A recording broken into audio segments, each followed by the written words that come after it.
Sebanyak 3.350 kotak suara yang digunakan untuk pemilu 2024 mulai dirakit KPU Kota Prabu Muli dan akan siap didistribusikan ke 670 TPS pada H-1 hari pencoblosan.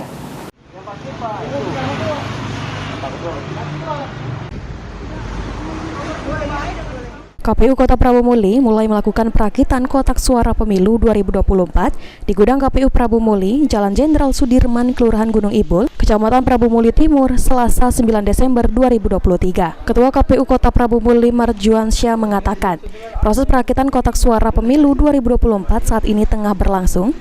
Sebanyak 3.350 kotak suara nantinya akan didistribusikan ke 670 TPS yang tersebar di Kota Prabu Muli, yang mana tiap TPS akan menerima 5 kotak suara.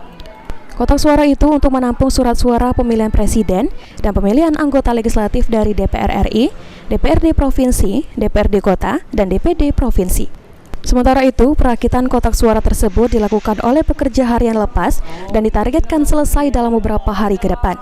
Kotak suara yang selesai dirakit akan disalurkan ke TPS-TPS saat H-1 hari pencoblosan. Sedangkan logistik di luar kotak suara berupa alat tulis dan tanda pengenal juga akan dikirim sebelum pemilihan. Beni Firdaus, PAL TV.